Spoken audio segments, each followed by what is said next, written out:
जय हिंद। आज के इस वीडियो में हम पढ़ने वाले हैं क्लास 10th के बायोलॉजी का पहला चैप्टर जिसका नाम था लाइफ प्रोसेस यानी जैव प्रक्रम।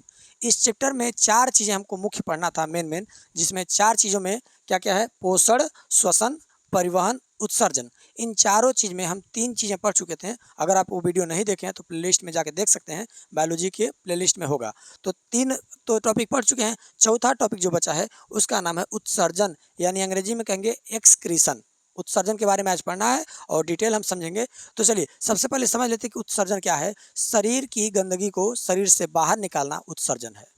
आपको मालूम होगा कि जब हम अपने घर में रहते हैं, घर में रहने के बावजूद क्या होता है, हमको झाड़ू लगाना पड़ता है, साफ़ सफाई करना पड़ता है। क्योंकि अगर घर को स्वच्छ रखना है, साफ़ सुथरा रखना है तो रोज़ डेली आपको झाड़ू लगाना पड़ता है। डेली क्या, अगर थोड़ा बहुत गंदा हो गया तो दिन में 2 बार भी 3 बार भी लगाना पड़ सकता है। यानी जैसा गंदगी वैसा सफाई। उसी तरह से सेम कंडीशन में हमारे शरीर में कई तरह के खराब पदार्थ बनते रहते हैं और उन खराब पदार्थों को शरीर में रहना उचित नहीं है, इसलिए हम उन्हें बाहर निकालते रहते हैं अलग अलग विधियों द्वारा। चलिए समझते हैं इसको, इस चैप्टर को अच्छे से पढ़िए कि क्या है। तो देखिए लिखा है इसमें, उत्सर्जन को अंग्रेजी में एक्सक्रीशन कहते हैं। और इसमें क्या है कि जब मानव के शरीर में जो उपापचय क्रियाएं होती हैं उनमें कुछ हानिकारक पदार्थ में क्या, नाइट्रोजन निकलता है।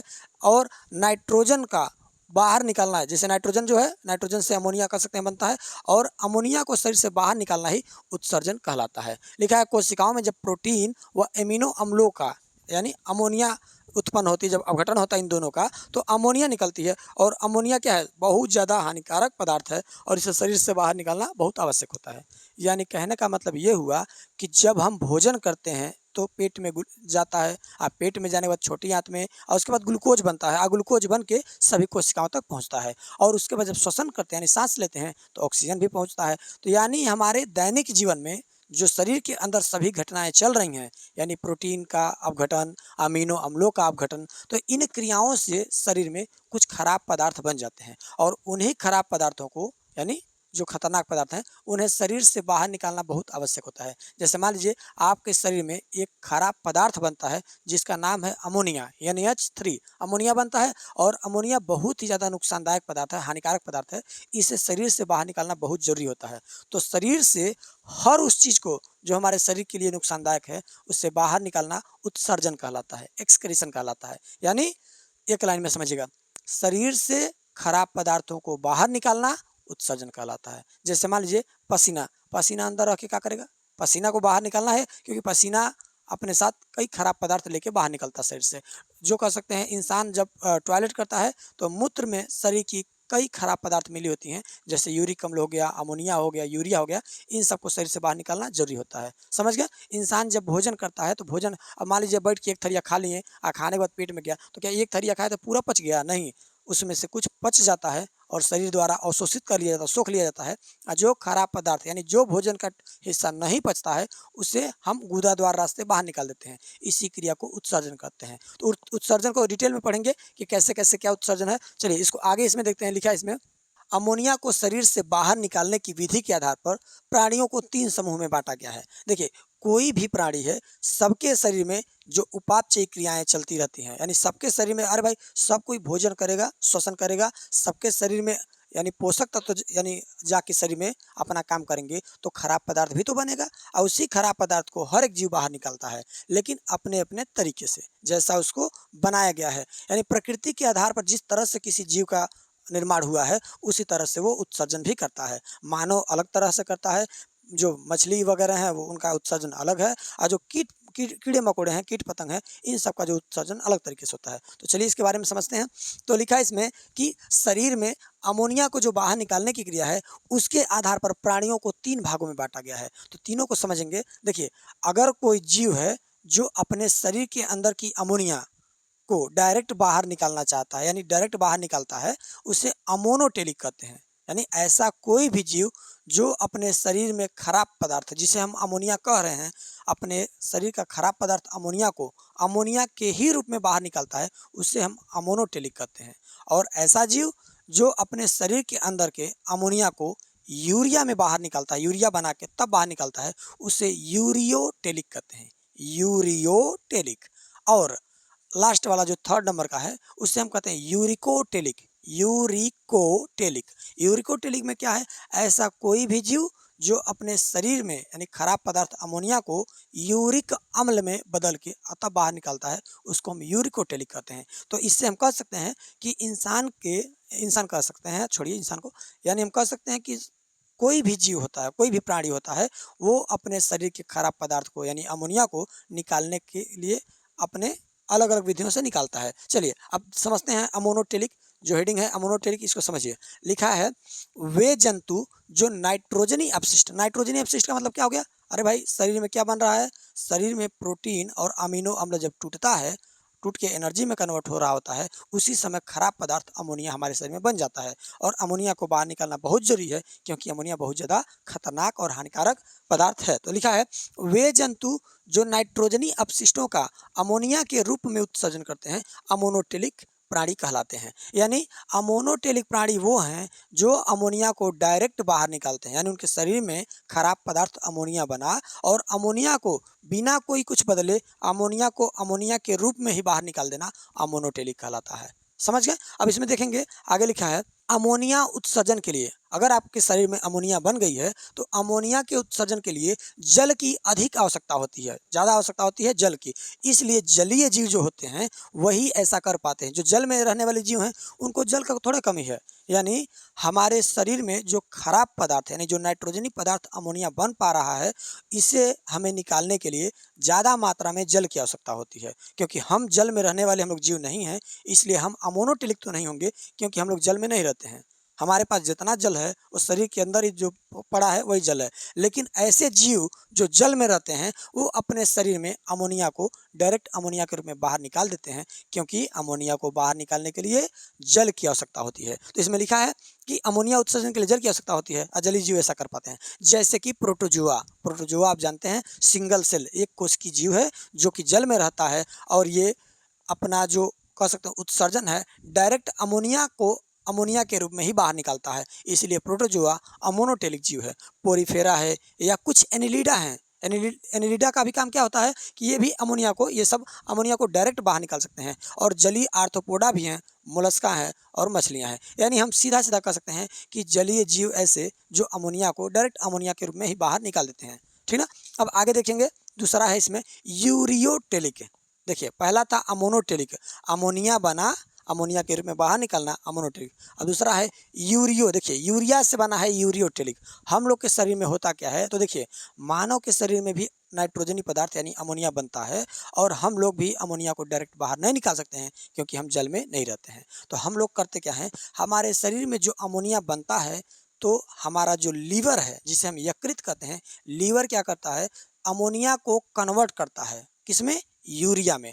यानी अमोनिया बहुत खतरनाक पदार्थ है, बहुत हानिकारक पदार्थ है, और अमोनिया जैसे खतरनाक पदार्थ को कम खतरनाक, जैसे अमोनिया तो ज़्यादा खतरनाक है, अमोनिया से बहुत कम खतरनाक एक पदार्थ होता है जिसे हम यूरिया कहते हैं। तो हमारा लीवर क्या करता है, शरीर के अंदर अमोनिया को ज़्यादा खतरनाक है कम खतरनाक यूरिया में बदल देता है, और उसके बाद हम यूरिया का उत्सर्जन करते हैं। यानी हम जो टॉयलेट करते हैं वो क्या रहता है, असल में वो है यूरिया। क्यों? पहले वो था अमोनिया, अमोनिया को कन्वर्ट करके यूरिया बनाया गया है, किसके द्वारा, लीवर के द्वारा।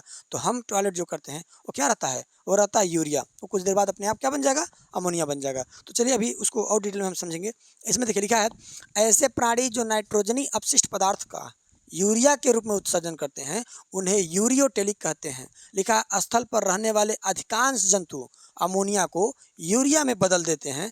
यूरिया जल में घुलनशील होने के कारण इसके उत्सर्जन के लिए जल की आवश्यकता होती है। अब सुनिए, जैसे इसमें लिखा है उभयचर, उभयचर उन्हें कहते हैं जो जल में और भूमि पर दोनों जगह रहने में समर्थ होते हैं, उन्हें हम उभयचर कहते हैं। जो जल में भी पानी में भी रहता हो और जमीन पर भी रहता हो, क्या है, उभयचर। स्तनधारी का मतलब ऐसा जीव जिनमें स्तन पाया जाता है। देखिए चाहे मनुष्य हो गया, चाहे घोड़ा हो गया, चाहे गाय भैंस हो गई, चाहे इंसान हो गया, हम लोग स्तनधारी जीव में आते हैं। अब स्तनधारी का मतलब ही थोड़ा हो गया कि नर हो गया, मादा हो गई। नर और मादा दोनों में स्तन पाए जाते हैं, क्योंकि मादा के अंदर स्तन ग्रंथि होती है, इसलिए उसके स्तनों का विकास होता है। लेकिन नर के अंदर स्तन ग्रंथि नहीं पाई जाती है, इसीलिए नर का जो स्तन होता है वो विकास नहीं कर पाता है। ठीक। अब देखिए इसमें जो अभी हम आपको पढ़ाए हैं, तो देखिए बात इतना समझिए, जब भी देखेंगे छोटा बच्चा को हम लेके अगर जैसे अपने गोद में हम लोग लिए होते हैं, और छोटका बच्चा जब टॉयलेट करता है उसका टॉयलेट तनिको जैसे महकता है या बदबू नहीं करता है। काहे? तो कारण ये है, जब छोटा बच्चा केवल दूध पी रहा है, उसके शरीर में जो अपशिष्ट पदार्थ है यानी अमोनिया है, वो नाक के बराबर यानी बहुत कम मात्रा में बनता है, इसीलिए उसका जो टॉयलेट होता है उसमें बदबू नहीं आता है। लेकिन जब एक इंसान यानी जो बढ़िया से खाना दाना खा रहा है और थोड़ा बड़ा हो गया है, उसके शरीर में जो नाइट्रोजनी अपशिष्ट है, अमोनिया ज़्यादा मात्रा में बनता है, और जब वो उत्सर्जन करता है, इसीलिए बड़े लोगों का जो टॉयलेट होता है वो बदबू करता है। अब कारण समझिए कैसे कैसे क्या होता है। तो देखिए, जब इंसान के शरीर में प्रोटीन और अमीनो अम्लों को तोड़ा जाएगा यानी टूटेगा, तो अमोनिया जैसा खतरनाक पदार्थ बनता है। और अमोनिया जैसे खतरनाक पदार्थ को जब हम शरीर से बाहर निकालने वाले रहते हैं, उससे पहले ही क्या होता है, जो हमारा लीवर है, लीवर अमोनिया को कम खतरनाक पदार्थ यूरिया में पहले बदल देता है, और यूरिया को शरीर क्या करता है,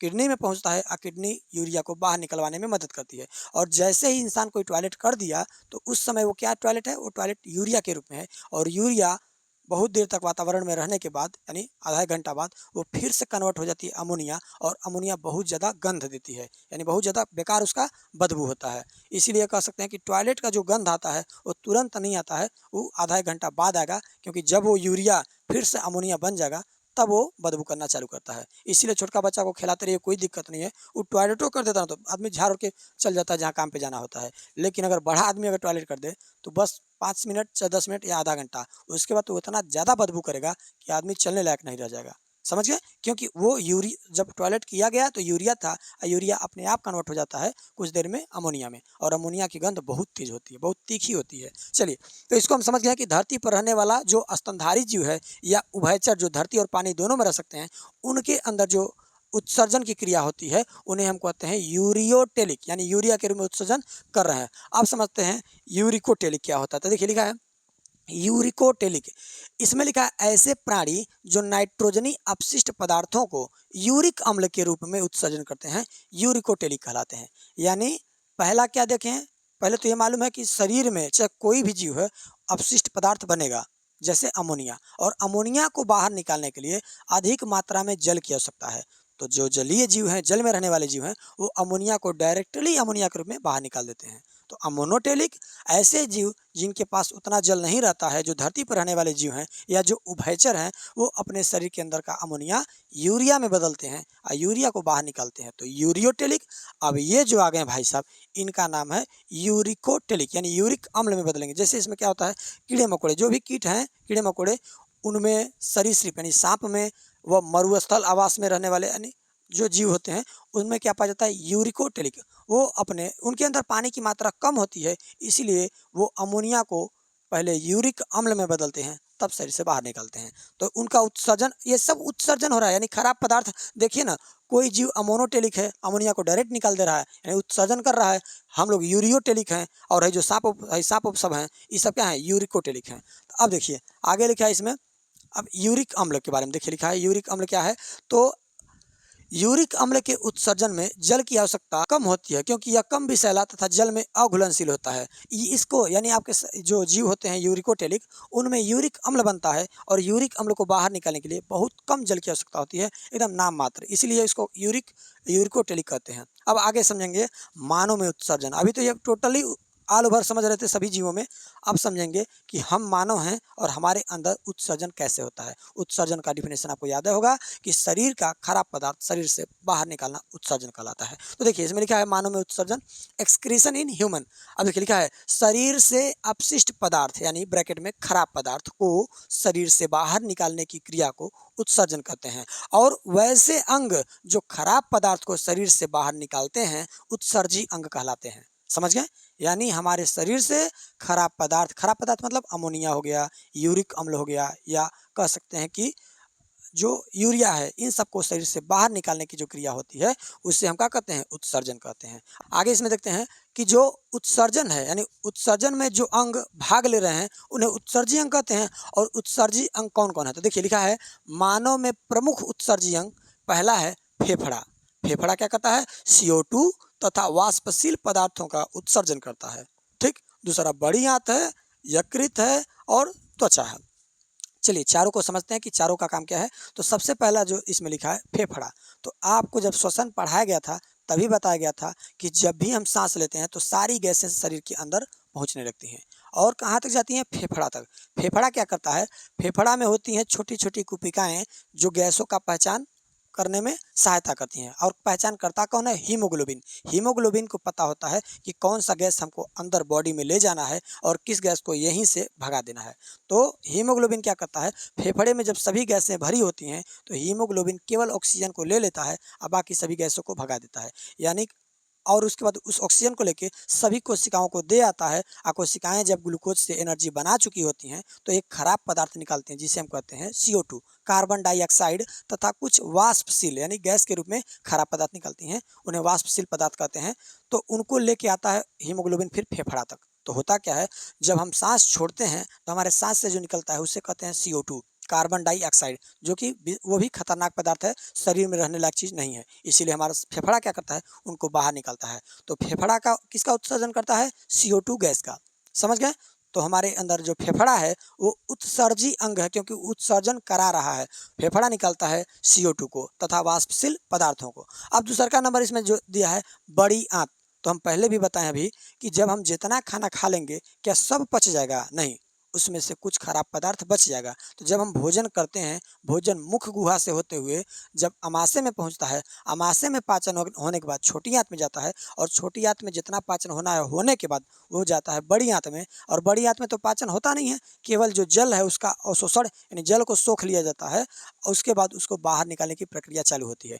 तो भोजन का वह मात्रा जो हमारा शरीर उसको पचा के सोख नहीं पाया, अब बाहर निकाला जा रहा है, यानी अपच भोजन जो पच नहीं पाया, उसे हम कहते हैं उससे क्या कहते हैं, उत्सर्जी पदार्थ कहते हैं। और वो निकलता है बड़ी आंत से। बड़ी आंत क्या करती है, जो अपच भोजन है जिसे हम मल कहते हैं उसका उत्सर्जन करता है। अब आता है यकृत। यकृत में साफ साफ हम पहले बताएं कि अमोनिया जैसे खतरनाक पदार्थ को यूरिया जैसे कम खतरनाक पदार्थ में बदल के और उसको क्या करता है, शरीर से बाहर निकलवा देता है।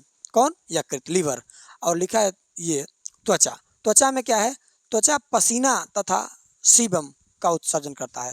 आप सुनिए, पसीना तो सबको समझ में आता है, दिक्कत फंस रहा है सीबम क्या है। तो देखिए, जो हमारा स्किन होता है ये भी एक तरह का बहुत खास डिजाइन है। सोचिए, हम लोग के शरीर से जहाँ जहाँ से ये बाल निकले हैं, जिन जिन छिद्रों से जब हमें पसीना होना होता है तो इन्हीं छिद्रों से पसीने की बूंद यानी जो जल होता है वो बाहर निकलता है। लेकिन हम कितनों पानी में नहा लें, उसी छिद्र से पानी हम लोग के अंदर नहीं घुसता है। यानी हम लोग कहने में देखिए वाटर प्रूफ हैं। आप पानी में कूद जाइए, आप मुंह बंद कर लेंगे, आपके शरीर के अंदर पानी नहीं जाएगा, लेकिन शरीर से बाहर पानी आ सकता है इन्हीं छिद्रों से। ये भगवान का गजब बनावट है। तो इसमें त्वचा में यही लिखा है कि जब हमारे शरीर में जो टेम्परेचर, बाहर का टेम्परेचर अगर बढ़ा है, जैसे मान लीजिए आप कहीं जा रहे हैं और वहाँ टेम्परेचर ज़्यादा है, तो आपके शरीर पर भी उस वातावरण का असर पड़ता है और आपका शरीर गर्म होने लगता है। तो शरीर का जो सामान्य तापमान है वो 37 डिग्री सेल्सियस होना चाहिए। इसीलिए जब मस्तिष्क क्या करता है, जैसे आपका शरीर बाहरी वातावरण से गर्म होना चालू करता है, यानी आपका शरीर बाहरी वातावरण के बराबर मिलना चाहता है, आपका मस्तिष्क पसीना को निकलवा कर आपके शरीर से पसीना निकलवाता है। और जैसे पसीना निकलता है आपका शरीर फिर 37 डिग्री सेल्सियस पर आके रुक जाता है। यानी हम लोग के शरीर के टेम्परेचर को मेंटेन रखने के लिए ये पसीना निकलता है और ये पसीना अपने साथ कई खराब पदार्थों को भी शरीर से बाहर निकलवाती है। ठीक। और देखिए दूसरा जो लिखा था सीबम। सीबम का मतलब क्या है कि जब इंसान किशोरावस्था में आना चालू होता है या धीरे धीरे मेच्योर होने लगता है तो उसके शरीर से सीबम यानी तेल निकलना चालू होता है। अब आप कहेंगे तेल कैसे निकलेगा, तो देखिए, कभी भी शाम को जिस दिन पूड़ी उड़ी बढ़िया से खाए हों, तेलहा चीज़, कोई भी तेल वाला चीज़ खाए हों, उसके एक दिन मतलब जहिया खाए हैं, रात को सोइए और सुबह जब जगेंगे और आईना लेके देखेंगे तो ये जो नाक होगा या यहाँ पे जो होगा वो थोड़ा सा चमकेगा। तो अगर आप इस तरह से अगर उसको पोंछ देंगे किसी चीज़ से तो वो साफ हो जाएगा। इसका मतलब क्या है, अगर उसको हाथ में देखेंगे तो वो तेल की तरह दिखाई देगा। तो हमारी जो त्वचा होती है वो तेल को यानी सीबम को बाहर निकालती है। किसको किसको, त्वचा, सीबम को और पसीना को। और इन चारों के बाद जो सबसे मुख्य उत्सर्जी अंग है यानी साफ सफाई का जिम्मा, ये चारों तो समझे हेल्पर हैं सब। अब मेन ये जो लेबर बेचारे यहाँ पे सबसे मेन काम कौन करता है, ये करता है, ये मिस्त्री हम लोग के शरीर का। अब देखिए, इसका नाम ब्रिक भी है, ब्रिक हिंदी में कहते हैं, गुर्दा भी कहते हैं, और सबसे फेमस नाम है किडनी। इसको कहते हैं किडनी। किडनी शरीर का सबसे प्रमुख है, सबसे मेन उत्सर्जी अंग है। यानी आप कह सकते हैं कि शरीर का 90% उत्सर्जन केवल किडनी करता है, बाकी 10% में ये सब है। 90% का मतलब ये हो गया कि कहने का मतलब मैक्सिमम उत्सर्जन यही करता है। अब देखिए, लिखा है कि मानव में जो वृक्क है, किडनी है, गहरे लाल रंग के तथा सेम के बीज जैसी आकृति होती है। सेम के बीज का मतलब क्या हो गया कि किडनी की आकृति जैसे सेम का बिया नहीं देखे हैं, इस आकृति का होता है सेम के बीज जैसा।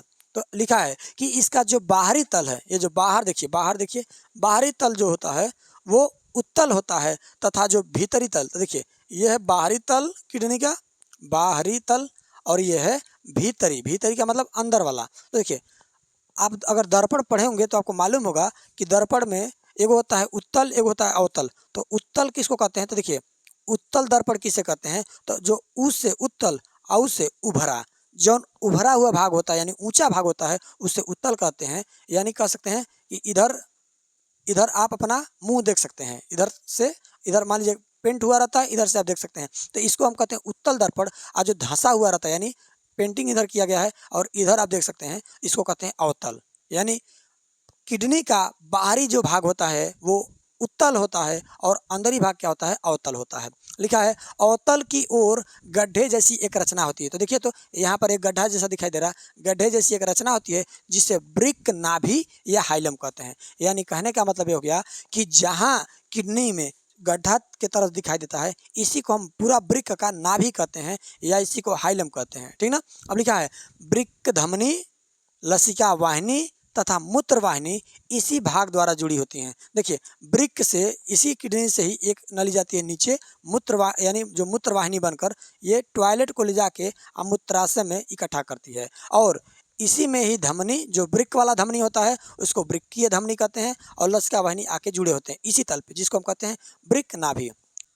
इसमें आगे देखते हैं कि इसकी संख्या यानी जो किडनी है, किडनी की संख्या कितनी होती है, तो देखिए किडनी का बनावट इस तरह से है और किडनी की संख्या होती है 2।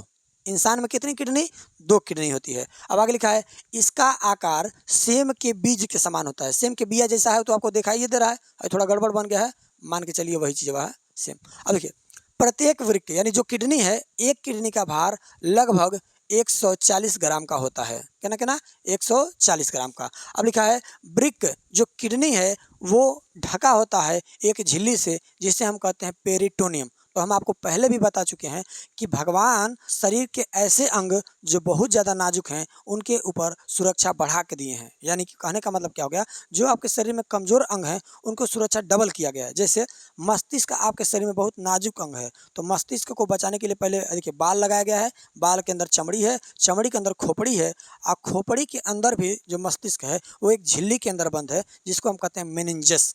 जो दिल होता है, दिल के ऊपर ही जो झिल्ली होता है उसे पेरिकार्डियम कहते हैं, पेरिकार्डियम। और जो फेफड़ा के ऊपर झिल्ली होता है उसे प्लूरा कहते हैं। और जबकि किडनी जो अभी हम लोग पढ़ रहे हैं, किडनी के ऊपर की झिल्ली को हम पेरिटोनियम नामक झिल्ली कहते हैं। और ये सब व्यवस्था केवल इसीलिए किया गया है कि हमारा जो नाजुक अंग है उस पर कोई क्षति या उसको नुकसान न पहुँचे। तो इसमें देख सकते हैं, तो लिखा है कि वृक्क जो किडनी होता है उस पर पेरिटोनियम नामक झिल्ली में बंद रहता है। वृक्क की इकाई को, इकाई का मतलब क्या होता है, तो आप क्लास 9th में पढ़े होंगे कि, या उससे पहले भी कई क्लासों में पढ़ा दिया जाता है कि शरीर का जो इकाई है वो कोशिका है। हम लोग सेल से मिलके बने हैं, छोटे छोटे कोशिकाओं से मिलके बने हैं। तो जो पूरा किडनी काम करता है, तो किडनी में क्या होता है, नेफ्रॉन जैसी संरचना होती है, इस तरह से नेफ्रॉन, और नेफ्रॉन जैसी संरचना होती है, और यही पूरा किडनी का इकाई है। यही नेफ्रॉन क्या करते हैं, सारे खराब पदार्थों को बाहर निकालने में मदद करते हैं, और शरीर से कुछ खराब पदार्थ की जगह अच्छा पदार्थ निकलने वाला होता है उसको भी इकट्ठा रखने में मदद करते हैं, शरीर से बाहर जाने में रोकते हैं। अब इसमें देखिए क्या लिखा है कि वृक्क रक्त को छानता है तथा रक्त में उपस्थित अपशिष्ट पदार्थ को मूत्र में मिला के उससे निकलवा देता है। और अपशिष्ट पदार्थ में क्या है, यूरिया, अमोनिया, यूरिक अम्ल, ये सब पाया जाता है जो खतरनाक पदार्थ होता है। मूत्र बनने के बाद मूत्रवाहिनी से जुड़ा हुआ होता है और मूत्राशय में आ जाता है, ठीक ना। और यहाँ तब तक एकत्र रहता है जब तक यह मूत्र मार्ग से बाहर न निकाल दिया जाए।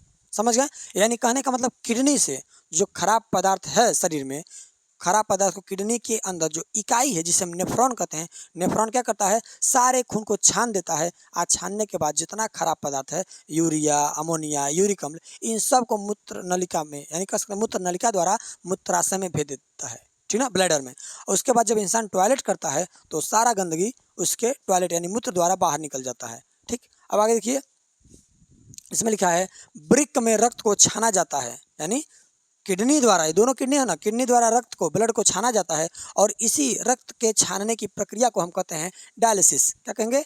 डायलिसिस। आप सुने भी होंगे कि कई लोगों का अस्पताल में जाके डायलिसिस होता है, यानी उनके खून को छाना जाता है। तो डायलिसिस केवल उन्हीं का होता है जिनका किडनी सही से काम न कर रहा हो। अब ये बताइए, शरीर के गंदगी को साफ करने का काम किडनी का है, और जब आपका किडनी गड़बड़ है तो कैसे छनाएगा, खराब पदार्थ कैसे बाहर जाएगा? तब उन लोगों का डायलिसिस किया जाता है कि जो काम आपका पहले किडनी कर रहा था वो काम अब आपका मशीन करेगा, मशीन आपके शरीर के खून को छानेगा। तो चलिए इसमें अब चित्र देखते हैं हम लोग। इस इमेज को देख के हम अच्छा से समझेंगे। देखिए लिखा है यूरिनरी सिस्टम, उत्सर्जन तंत्र का जो ये है पूरा, इसको डिटेल में समझेंगे कि कैसे कैसे क्या होता है। ऊपर देखिए, ये जो नीला कलर का जो नस आ रहा है, ये जो है, इसको हम कहते हैं वेना कावा, यानी महाशिरा इसको कहते हैं, ठीक ना, इसको कहते हैं महाशिरा। ये महाशिरा वाला जो नस आ रहा है जो खराब खून ले जाता है, और ये बगल में रेड वाला जो है इसको महाधमनी एओर्टा कहते हैं, महाधमनी। तो महाधमनी भी आ रहा है, महाशिरा भी आ रहा है।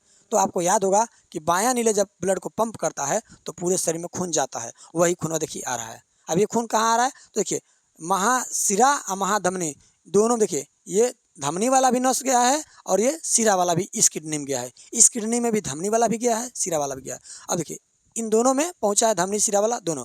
अब होता क्या है कि ये किडनी, पहले तो देख लीजिए, जो हमारा किडनी होता है वो सेम के बिया आकार का होता है, सेम के बीज जैसन होता है, और इसका जो छोटा इकाई है उसे हम नेफ्रॉन कहते हैं, जो कि ब्लड को छानने में मदद करता है। ठीक, ऊपर ये जो दोनों दिखाई दे रहा होगा, ये छोटा छोटा, ये हमारा ग्रंथि होता है, इसको हम कहते हैं एड्रिनल ग्लैंड। एड्रिनल ग्रंथि जो किडनी के जस्ट ऊपर पाया जाता है, दोनों किडनी में, ठीक ना। तो होता क्या है कि यही बाहरी भाग है किडनी का, जिसे हम कहते हैं उत्तल भाग, और वही जो अंदर धंसा हुआ होता है अवतल भाग कहते हैं। और जहाँ पर आके देखिए धमनी, महाधमनी, ये महाशिरा जुड़ा है, इसी भाग को हम हाइलम कहते हैं या वृक्क नाभि कहते हैं, हाइलम या वृक्क नाभि कहते हैं।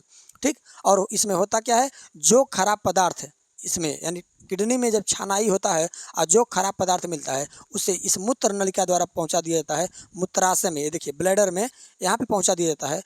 इस किडनी का अलग पाइप होता है, इस किडनी का अलग पाइप होता है। तो दोनों अपने अपने पाइप से खराब पदार्थों को मूत्राशय में पहुंचाते हैं, आज जबकि शुद्ध खून को फिर भेज देते हैं नसों में कि भाई तुम कहाँ आ गए, तुम अच्छे चीज़ हो, जाओ आराम करो और रहो। चलिए अब यहाँ पे देखिए, यहाँ पे आप मूत्राशय देख सकते हैं कि दोनों किडनी से पाइप आया हुआ है, और इस पाइप को हम कहते हैं यूरेटर्स, यानी मूत्र वाहिनी, मूत्र नलिका। देखिए ये जो खराब पदार्थ मूत्र नलिका के रास्ते आता है, कहाँ पे? मूत्राशय में आएगा, और इधर से भी आएगा, मूत्राशय में आएगा। अब मूत्राशय में आने के बाद यहीं पे इकट्ठा होकर इंतजार करता है जब तक कि इंसान टॉयलेट करके उस चीज़ को बाहर न निकाल दे, और बाहर निकलता है तो सब खराबी बाहर चला गया। अब देखिए आगे इसमें लिखा है मूत्रवाहिनी। मूत्रवाहिनी क्या होता है? तो सबसे पहले इसमें देखिए लिखा है प्रत्येक वृक्क नाभि से मोटी पेशीय भित्ति बनी लंबी नलिका निकलती है, इसे मूत्रवाहिनी कहते हैं। तो इस चित्र में आप देख सकते हैं, इस चित्र में आपको दिखाया गया है कि ये शुरुआत में थोड़ा सा मोटी होती है, ये जो नली होती है ये शुरुआत में मोटी होती है, अब बाद में पतली हो जाती है। यानी शुरुआत में कैसा रहेगा? मोटी।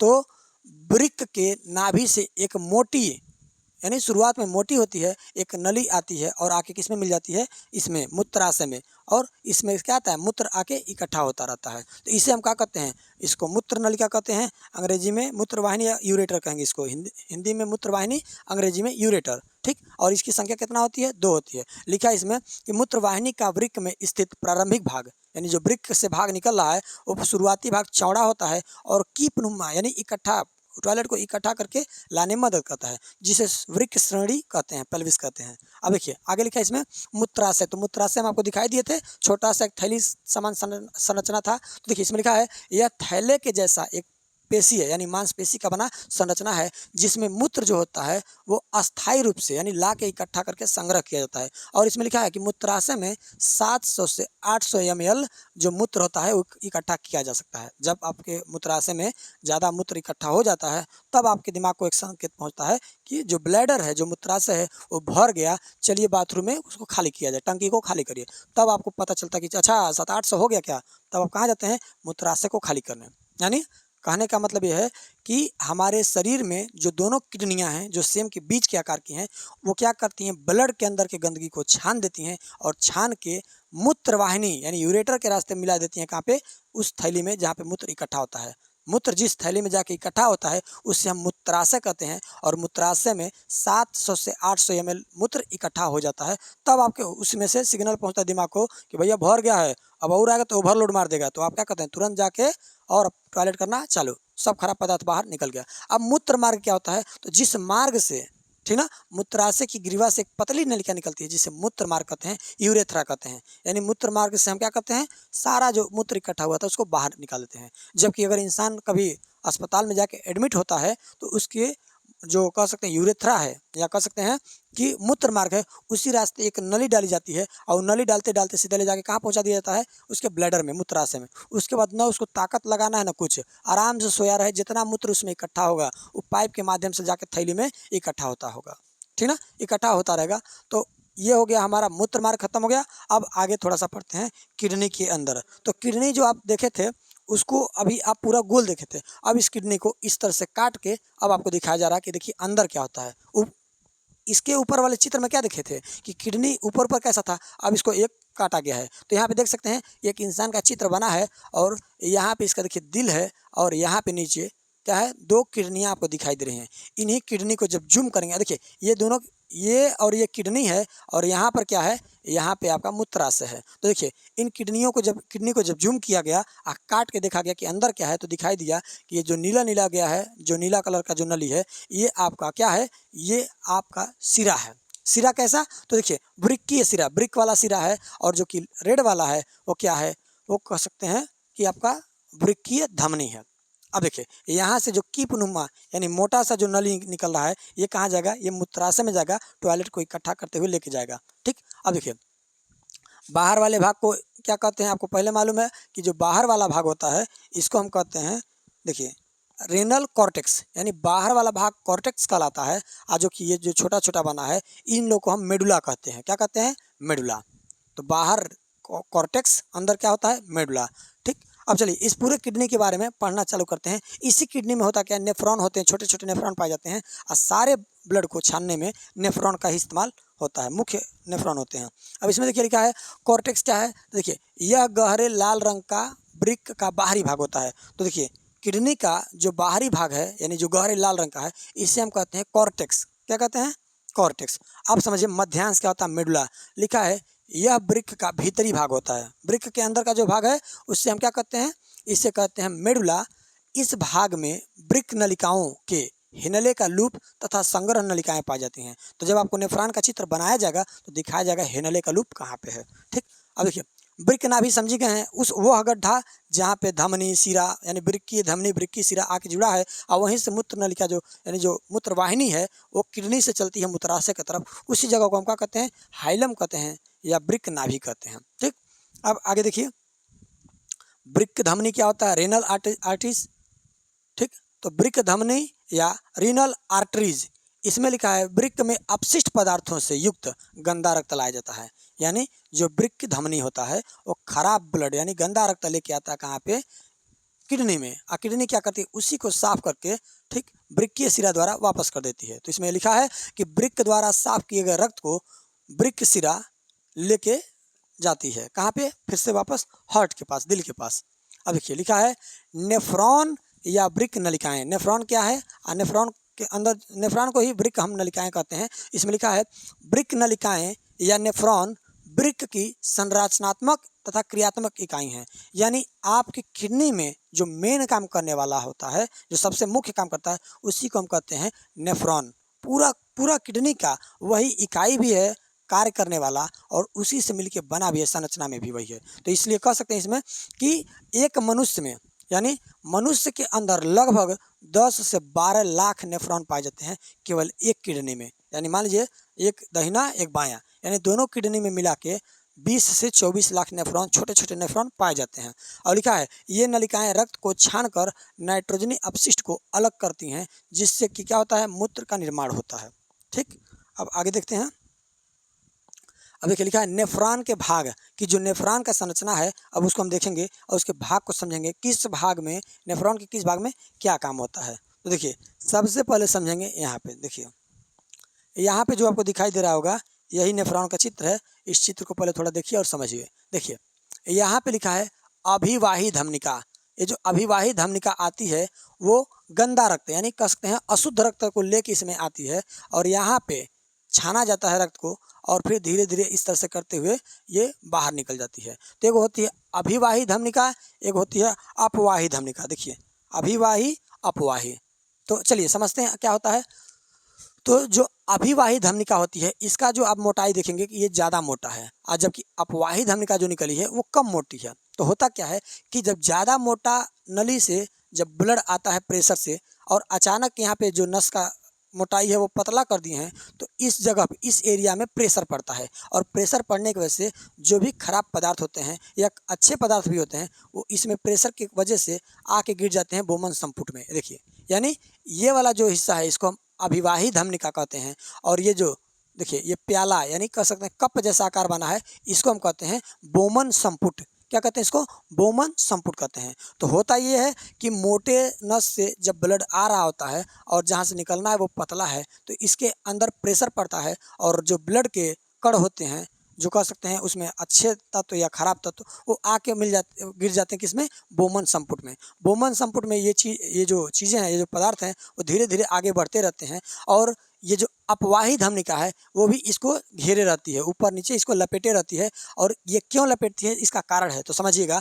जो इसमें खराब पदार्थ चल गया वो तो बहुत अच्छी बात है कि चलिए भाई खराब को छनाई हो गया और खराब पदार्थ कहाँ चला गया? बोमन संपुट में। लेकिन क्योंकि प्रेशर पड़ा था और कई अच्छे पदार्थ भी इसमें चले जाते हैं उनको बाहर निकालना जरूरी होता है। ठीक, तो होता क्या है कि ये जो आ रही है अपवाही धमनिका इसको ऊपर नीचे इसको देखिए लपेटे और घेरे रहती है। तो ये क्या करती है जो भी अभी इसमें अच्छा पदार्थ जा रहा होता है उसको फिर खींच के मिला देती है किसमें? अपवाही धमनिका में और खराब पदार्थ को आगे बढ़ने देती है। और ये भी होता है कि इसमें ये नहीं कि टोटल छनाई गया, अभी भी कई वो खराब पदार्थ इसमें बच जाते हैं अपवाही धमनिका में। तो जब यहाँ पे देखिए जब अटैच हुआ ही है, सटा हुआ ही है तो ये खराब पदार्थ को मिला देते हैं। यानी कहने का मतलब सिर्फ ये है कि देखिए नेफ्रॉन का जो संरचना है उसमें एक आ रही है अभिवाही धमनिका जो मोटी नस है और आके एगो यहाँ पे नसों का गुच्छा बना रही है। इसी को हम कहते हैं ग्लोमेरुलस। क्या कहते हैं? ग्लोमेरुलस, या इसी को कहते हैं केशिका गुच्छ। गुच्छा के तरह से बनाई ना, तो जब प्रेशर से खून आएगा और इस केशिका में यानी इसमें जब प्रेशर पड़ेगा तो जो खून के कण है वो बाहर निकलेंगे। कभी कभी शुद्ध बढ़िया मतलब खराब पदार्थ तो निकलवा करता है, कई बार शुद्ध पदार्थ भी चला जाता है। कहाँ पे? इसमें चला जाएगा बोमन संपुट में और बोमन संपुट से आगे बढ़ता रहता है। तो जब बढ़ते बढ़ते समय में होता यही है कि ये जो अपवाही धमनिका इसके साथ साथ चल रहा है वो अभी भी जो यहीं पूरा छनाई नहीं मानता कि हाँ पूरा यहीं छान के क्लियर हो गया, ये साथ साथ चलता रहता है। जो भी अभी खराब पदार्थ अभिवाही धमनिका में बचा होता है वो फिर ले जाके डाल देता है किसमें? इसी नेफ्रॉन के भाग में जो अभी जा रहा होता है मूत्र नलिका की तरफ। ठीक, और जो इसमें अच्छा चीज़ होता है वो फिर इकट्ठा करके लाके ब्लड में ही मिला लेता है। तो इस तरह की जो ये जो खराब पदार्थ हैं आगे बढ़ते रहते हैं और आगे बढ़ते बढ़ते कहाँ पे आते हैं? तो देखिए यहाँ पे पहले आएगा अवरोही भुजा, ठीक ना, अवरोही भुजा और फिर यहाँ पे आएगा वासा रेक्टा। तो देखिए ये जो यू जैसी संरचना दिखाई दे रही है, यू जैसी, इसी यू जैसी संरचना को हम कहते हैं हेनले का लूप। क्या कहते हैं इसको? हेनले का लूप। किसको? जो यहाँ यू जैसा संरचना दिखाई देता है इसको हम कहते हैं हेनले। हेनले एक वैज्ञानिक का नाम था और इन्होंने ही इसको कहा गया है, इन्होंने इसको कहा था हेनले का, अपने नाम पे रखा था इस लूप को हेनले का लूप। ठीक, तो देखिए इस बोमन संपुट के नज़दीक जो कुंडलित जगह है इसको समीपस्थ कुंडलित नलिका कहते हैं। और जो यहाँ पे यहाँ इतना दूर है इसको, इससे देखिए यहाँ से जब आएंगे इस तरह से तब यहाँ पहुँचेंगे, इसको DCT कहते हैं। ये दूरस्थ कुंडलित नलिका है, ठीक ना। ये वाला क्या है? देखिए PCT और ये वाला क्या है? DCT, यानी इसको कहते हैं समीप, नज़दीक है। देखिए बोमन संपुट से बहुत नज़दीक है तो समीप है तो समीपस्थ कुंडलित नलिका, और ये दूर है आप घुमावदार यानी कुंडलित है ये, इसलिए इसको दूरस्थ कुंडलित नलिका कहते हैं। और यहाँ पे आने के बाद जब पदार्थ पहुँचता है यहाँ पे तो ये संग्राहक नलिका क्या करती है? सारे मूत्र को ले जाके मूत्राशय में इकट्ठा कराने में मदद करती है। अब मूत्राशय में डायरेक्ट नहीं भेजती है, पहले पूरा किडनी में जितना नेफ्रॉन है वो सब इकट्ठा करते करते ला के कहाँ पे लाते हैं? हाइलम तक, यानी वृक्क के नाभि तक। अब वृक्क के नाभि से सारा वो जो पदार्थ होता है वो धीरे धीरे मूत्रवाहिनी से होता हुआ मूत्राशय में जाता है और जैसे इंसान टॉयलेट किया शरीर से बाहर निकल जाता है। ठीक है, मूत्राशय में इकट्ठा कराने में मदद करती है। अब मूत्राशय में डायरेक्ट नहीं भेजती है, पहले पूरा किडनी में जितना नेफ्रॉन है वो सब इकट्ठा करते करते ला के कहाँ पे लाते हैं? हाइलम तक, यानी वृक्क के नाभि तक। अब वृक्क के नाभि से सारा वो जो पदार्थ होता है वो धीरे धीरे मूत्रवाहिनी से होता हुआ मूत्राशय में जाता है और जैसे इंसान टॉयलेट किया शरीर से बाहर निकल जाता है। ठीक, चलिए अब इसको आगे थोड़ा देखते हैं कि इसमें देखिए क्या क्या लिखा है।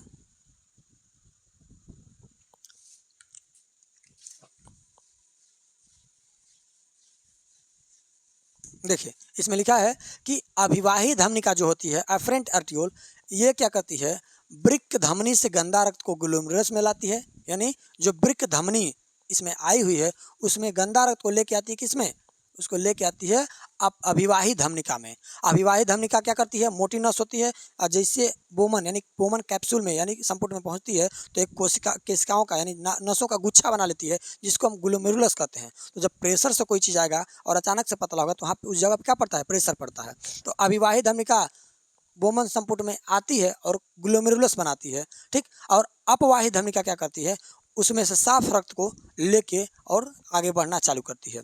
बोमन संपुट क्या होता है, तो देखिए बोमन संपुट में लिखा है कि यह बोमन संपुट यह एक प्याला जिसे नहीं देखे हैं चाय पीने वाला प्याला जैसा संरचना टाइप में होता है और इसमें क्या होता है, इसी में ग्लोमेरुलस आके धंसा होता है, ठीक, इसी में इकट्ठा रहता है, ठीक। बोमन संपुट की जो भित्ति होती है वो महीन द्विस्तरीय उपकला की बनी होती है। इस कला में अनेक सूक्ष्म छिद्र पाए जाते हैं और उन्हीं छिद्र का, जैसे मान लीजिए ये आपका ग्लोमेरुलस है और देखिए ये जो आई है अभिवाही धमनिका है, अभिवाही धमनिका मोटा होके आता है और इसी में खूब ज़्यादा इसे गुच्छा टाइप में बना लेता है। अब बनाने के बाद जब निकलता है तो पतला निकलता है। अब ये बताइए ज़्यादा मोटा जब नस रहा है खून आएगा और इसमें जब खूब ज़्यादा होगा तो प्रेशर पड़ेगा और इस बोमन संपुट में हल्का हल्का छोटा छोटा छिद्र पा जाता है, तो जो इसमें पदार्थ निकलता है वो आके बोमन संपुट में मिल जाता है। अब बोमन संपुट फिर आगे इस तरह से बढ़ाना शुरू कर देता है और ले जाके रास्ते भर में जहाँ अच्छा पदार्थ है उठा के अपवाही धमनिका में डाल देता है और अपवाही धमनिका में अभी भी कुछ गड़बड़ी बचा है तो उठा के अपने मिला लेता है। अब बाद में कहाँ मिला देता है, मूत्र नलिका में ले जाके इसको पहुँचा देता है, मूत्राशय में, ठीक। तो जो बोमन संपुट होता है उसमें क्या होता है, बहुत सूक्ष्म छोटे छोटे छिद्र पाए जाते हैं। आगे इसमें देखिए, आगे इसमें लिखा है कि जो ग्लोमेरुलस होता है उसी को हम केशिका गुच्छ कहते हैं। ये बोमन संपुट की गुहा में यानी खाली जगह में जाके क्या होता है, वृक्क धमनी की अभिवाही धमनिका कई शाखाओं में विभक्त हो जाती है बहुत पतला नस में। केशिका का मतलब क्या होगा, बहुत पतला नस, और जब मोटका नस से जब पतला नस में आएगा तो प्रेशर पड़बे करेगा, इसी को हम कहते हैं ग्लोमेरुलस। जो केशिका गुच्छ टाइप में है उसको कहते हैं ग्लोमेरुलस। और उसके बाद देखिए लिखा है पीसीटी, आपको बताया गया है प्रॉक्सिमल कन्वोल्यूटेड ट्यूब्यूल्स यानी समीपस्थ कुंडलित नलिका, ये बोमन संपुट के नज़दीक पाया जाता है। और इसमें लिखा है कि ग्लोमेरुलस के ग्रीवा जो केशिका गुच्छ है उसके गर्दन के पीछे एक लंबी मोटी कुंडलित नलिका होती है और क्योंकि वो बोमन संपुट से नज़दीक होती है इस भाग में केशिकीय जो केशिका गुच्छीय निस्पंदन यानी फिल्टर होता है वो 2/3 भाग पुनः अवशोषित कर लिया जाता है। यानी कह सकते हैं कि जो कुछ भी बोमन संपुट में पहुंचा रहता है उसमें 2/3 भाग फिर से क्या होता है, अभिवाही धमनिका से आ रहा है खून अपवाही धमनिका में जा रहा है, तो अपवाही धमनिका क्या करता है, समीपस्थ कुंडलित नलिका के पास इसका 2/3 हिस्सा जो बोमन संपुट में पहुंचा है उसको छान के फिर बाहर अपने अंदर मिला लेता है और बाकी जो खराब पदार्थ है उसको आगे बढ़ने देता है। हेनले का लूप बताए हैं कि यू आकार का था, यू आकृति में, और यह 2 भुजा में विभेदित रहता है। एगो जब नीचे जा रहा था अधिरोही, ऊपर जा रहा था अवरोही। हेनले का जो नीचे गया है अधिरोही चाप और फिर ऊपर चढ़ के गया है क्या हो जाएगा, अवरोही चाप। आगे देखिए लिखा है दूरस्थ कुंडलित नलिका, तो आपको बताएं कि जो थोड़ा दूर था बोमन संपुट से इस तरह से पूरा आते समय जब यहाँ पड़ रहा था दूर पे उसको दूरस्थ कुंडलित नलिका कहते हैं। और इसमें क्या है, ये अवरोही चाप दूरस्थ कुंडलित नलिका में खुलती है, इसको डिस्टल कन्वोल्यूटेड ट्यूब्यूल कहते हैं। अब आगे लिखा है संग्राहक नलिका कलेक्टिंग, ये पूरा इकट्ठा कर लेता है। तो लिखा है कई वृक्क नलिकाओं की दूरस्थ कुंडलित नलिका संग्राहक नलिका में खुलती हैं। यानी आप कह सकते हैं कि अगर वो संग्राहक नलिका है तो उसमें इस तरह से बना है, फिर इस तरह से बना है, फिर इस तरह से, तो कई ज़्यादा जो नेफ्रॉन है जो नलिका है उनकी जो ये डीसीटी है वो आके कहाँ खुलती है, वो इसी संग्राहक नलिका में खुलती है और इस संग्राहक नलिका कई सारी मिलके आके वृक्क नाभि तक पहुँचती हैं और उसके बाद मूत्रवाहिनी से होते हुए मूत्राशय में पहुँच जाती हैं। अब देखिए अब लास्ट चीज़ इसमें पढ़ना है हम लोग को कि जो मूत्र होता है यानी पेशाब होता है वो किस किस चीज़ का बना होता है। देखिए लिखा है कि जो यूरिन है पेशाब है उसमें जल 95% यानी यूरिन में 95% जल होता है, 2% यूरिया होता है, पीएच होता है 4.8 इसका यानी अम्लीय होता है। आपको मालूम होगा कि जो पीएच स्केल होता है वो 0 से लेकर 14 तक होता है। अगर आप 7 पे पहुँचे हैं यानी देखिए यहाँ पे समझिए कि जो पीएच स्केल होता है कहाँ से होता है, 0 से लेकर 14 तक होता है और बीचों बीच में पड़ेगा 7। अगर किसी भी चीज़ का पीएच 7 है, इसका मतलब वो उदासीन है, न अम्लीय है न क्षारीय है। 7 से जितना कम होगा उतने ज़्यादा अम्लीय होगा और 7 से जितने अधिक होगा उतने क्षारीय होगा। तो जिसका पीएच मान 4.8 है तो 7 से तो कम में है, इसीलिए मूत्र का जो कह सकते हैं रूप होता है वो अम्लीय होता है। आगे लिखा है कि पेशाब का जो पीला रंग होता है यूरोक्रोम के कारण होता है। यूरोक्रोम आपको हम बताए भी थे कि जो मल का रंग होता है वो बिलीरुबिन के कारण होता है, ठीक ना। मल का जो रंग होता है वो बिलीरुबिन के कारण होता है, और जबकि पेशाब का रंग पीला यूरोक्रोम के कारण होता है। अब पेशाब में जो गंध आता है वो अमोनिया के कारण आता है, NH3। जैसे इंसान टॉयलेट करता है वो तुरंत अमोनिया नहीं रहता है, उस समय वो क्या रहता है, यूरिया के रूप में रहता है। कुछ देर में रहने के बाद वो फिर कन्वर्ट हो जाता है अमोनिया में। अब अगला हेडिंग हम लोग पढ़ते हैं हीमोडायलिसिस। क्या पढ़ेंगे, हीमोडायलिसिस। अब देखिए इसमें लिखा है हीमोडायलिसिस में कभी कभी किसी संक्रमण हो, मधुमेह या हाई बीपी उच्च रक्तचाप हो, या किसी प्रकार के चोट के कारण जो किडनी होता है, वृक्क होता है, वो खराब हो जाता है, क्षतिग्रस्त हो जाता है और कार्य करना बंद कर देता है। ऐसी स्थिति में क्या होता है, जो वृक्क का कार्य एक अति विकसित यानी बहुत ज़्यादा डेवलप मशीन जो होती है उससे कराया जाता है। इसी को हम यह मशीन डायलिसिस मशीन कहलाता है। इस मशीन में एक टंकी होती है जो डायलाइजर कहलाता है। डायलाइजर में क्या होता है, डायलिसिस फ्लूइड नामक तरल भरा होता है, ठीक, भरा होता है, जो रक्त को शुद्ध करने का कार्य करती है। रक्त को शुद्ध करने की प्रक्रिया को हीमोडायलिसिस कहते हैं। यानी आपके शरीर में जो दोनों किडनी हैं, अगर वो किडनी काम करना बंद कर देती हैं किसी भी कारण से, समझ गया, या तो आपके बीपी की वजह से, हाई ब्लड प्रेशर की वजह से, या डायबिटीज़ मधुमेह की वजह से, अगर आपका जो लीवर है, बहुत ज़्यादा लोग दर्द का दवा खाते हैं। दर्द का दवा दर्द को ख़त्म नहीं करता है, बल्कि आपके दर्द का जो अनुभव मस्तिष्क तक हो रहा है उसको बंद कर देता है। आपको अनुभव नहीं होता है लेकिन दर्द दवा हो रहा होता है। तो बहुत ज़्यादा दर्द का गोली खाना, पैरासीटामॉल बहुत ज़्यादा इस्तेमाल करना, अगर बहुत ज़्यादा मात्रा में इस्तेमाल करते हैं तो आपके लीवर को डैमेज कर सकता है, ठीक ना। बहुत ज़्यादा शराब पीने से या ख़राब चीज़ खाने से आपका लीवर भी डैमेज हो सकता है और साथ साथ किडनी भी डैमेज हो जाता है। कई बार आप देखे होंगे कि अगर ज़्यादा दवा ववा खा रहे हैं तो पेशाब का रंग बदल जाता है। काहे बदल जाता है, जो किडनी होता है ना वो दवाई का एक्सेस मात्रा यानी जो अधिक मात्रा है उसको छान के बाहर निकालता है। किडनी बहुत बेस्ट काम करता है छानने के लिए। अगर किसी कारण से आपका किडनी खराब हो गया है और अपना काम नहीं कर पा रहा है, तब बताइए, आपके शरीर में तो खराब पदार्थ बन ही रहा है, उसको बाहर निकालना जरूरी है, और किडनी तो खराब हो गया, तब आपको हफ्ता में 2 दिन 3 दिन आपको जाना पड़ेगा अस्पताल में, और जाके जो काम आपका किडनी कर रहा था ना वही काम आप मशीन से करवाएंगे। और मशीन जब काम करता है तो होता क्या है, उसमें एक डायलाइजर नाम की टंकी होती है, उसमें एक फ्लूइड तरल पदार्थ होता है जो रक्त को शुद्ध करने का कार्य करता है, और आपके ब्लड को हर 2 दिन 3 दिन इस तरह करके छाना जाता है। सोचिए, किडनी खराब होना बहुत बड़ी समस्या होती है। और हाँ, एक चीज़ और है, बहुत लोगों के मन में ये शंका होता है कि हाँ पथरी को हम कहते हैं स्टोन, स्टोन कहते हैं इसको, पथरी कहते हैं। देखिए पथरी में आपको सबसे बड़ा बात ध्यान देना है, क्या होता है कि कई लोगों को जब पथरी हो जाता है और बहुत दर्द करना चालू करता है, तब जाके लोग जाके अल्ट्रासाउंड कराते हैं कि देखें क्या है।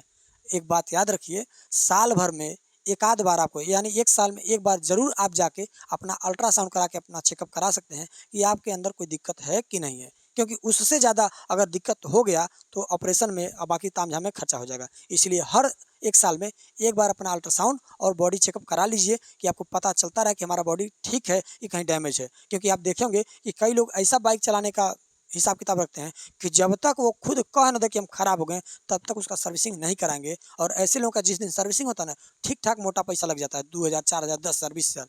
लेकिन अगर कोई व्यक्ति अपना टाइम टू टाइम अपना सर्विसिंग करा रहा है किसी भी चीज़ का, तो वो चीज़ लंबे समय तक सुरक्षित चलती है। तो आप अपने शरीर को बचाने के लिए क्या कर सकते हैं, तो देखिए ये जो पथरी उथरी बनता है, पथरी बनता कैसे, इसका कारण समझिए। आपके शरीर के अंदर कैल्शियम पाया जाता है। आपके शरीर के अंदर क्या है, कैल्शियम, पूरी हड्डियां कैल्शियम से बनी हैं।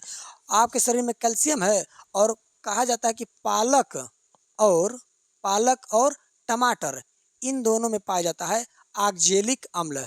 ऑक्जेलिक अम्ल। अब बताइए, पालक और टमाटर में पाया जाता है ऑक्जेलिक अम्ल, और आपके शरीर में पाया जाता है कैल्शियम। कैल्शियम दोनों जब रिएक्शन करता है, अगर आप पानी का मात्रा कम पीते हैं, यानी पानी बहुत ज़्यादा मात्रा में आप नहीं पी पा रहे हैं, बहुत कम पानी पीने वाले हैं, अरे भाई खाना वाना खाएं, थोड़ा सा पानी पिए, प्यास नहीं लगा है नहीं पियेंगे, अरे भाई प्यास का मतलब नहीं है, आपको पानी एक उचित मात्रा में कम से कम 3-4 लीटर आपको पानी पीना चाहिए। अगर आप पानी बहुत कम पीते हैं तो जो ऑक्जेलिक अम्ल होता है और जो कैल्शियम होता है, आपस में जब रिएक्शन होता है तो ये गाढ़ा होने लगता है, क्योंकि आपके अंदर पानी का मात्रा कम है, आप टॉयलेट आपका कम बनेगा तो ये गाढ़ा होने लगता है। गाढ़ा होते होते ये स्टोन का नाम ले लेता है, जिसे हम पथरी कहते हैं, स्टोन या पथरी कहते हैं। और इसको कैल्शियम और ऑक्जेलिक अम्ल जो मिलकर बनता है उससे हम कहते हैं calcium oxalate, calcium oxalate, oxalate कहते हैं। यानी कैल्शियम ऑक्जेलेट आपके शरीर में तब बनता है जब आप पानी का मात्रा कम पीते हैं। अगर आपको कभी ये नहीं चाहिए कि हमको कभी पथरी ना हो, बस सिंपल काम है, आप पानी की मात्रा पर्याप्त पीते रहिए।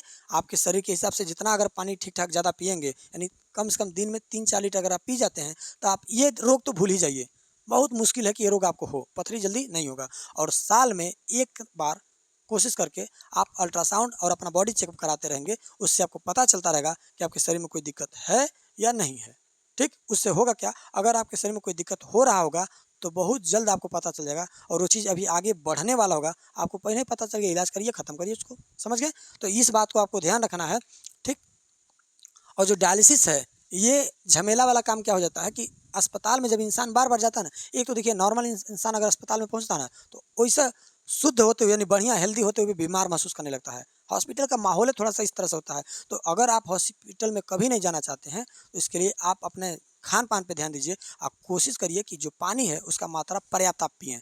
पानी लगभग 60-70% बीमारियों को अकेले ख़त्म कर देता है। चलिए, अब इंसान में तो पूरा पढ़ लिए उत्सर्जन, पौधों में उत्सर्जन पढ़ के इस चैप्टर को बंद करते हैं। यहीं पे लिखा है पादप में उत्सर्जन। तो देखिए, पौधों में जो उत्सर्जित पदार्थ का निष्कासन के लिए विशेष अंग नहीं होते हैं। यानी कहने का मतलब हो गया कि हम लोगों में जो उत्सर्जन हो रहा है उसका एक अंग है। जैसे पसीना निकलता है, क्या पसीना टॉयलेट के रास्ते निकलेगा? पसीना जब भी निकलेगा स्किन से, यानी त्वचा से पसीना निकलने का काम है। क्या त्वचा से आप CO2 को भी निकाल देंगे? नहीं, उसके लिए अलग स्पेशल अंग है फेफड़ा। फेफड़ा से CO2 निकालते हैं। हाँ, अगर अपच भोजन है जो जिसको हम कह सकते हैं मल कह सकते हैं, लैट्रिन, वो निकलता है, बड़ी आंत से निकलता है, उसके लिए भी अलग अंग है। ठीक। किडनी क्या करता है? बाकी सब मटेरियल को छानने का काम किडनी करता है।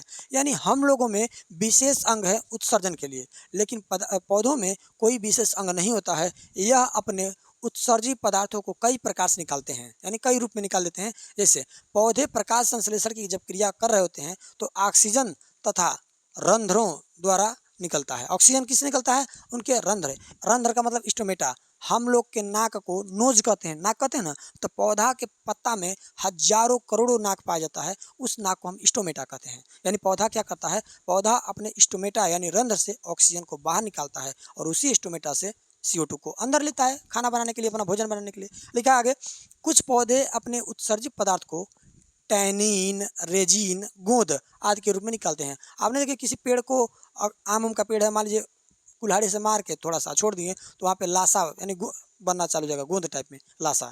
ठीक ना? तो पेड़ों पे जो पाया जाता है ये कह सकते हैं पेड़ पौधा का उत्सर्जित पदार्थ होता है, उत्सर्जन द्वारा इसको निकाला जाता है। बस इसमें और कुछ नहीं है। यही चैप्टर आपका पहला चैप्टर खत्म किया जाता है। अब हम अगला चैप्टर पढ़ेंगे कंट्रोल एंड कोऑर्डिनेशन, नियंत्रण और समन्वय, नेक्स्ट क्लास में। तब तक के लिए जय हिंद।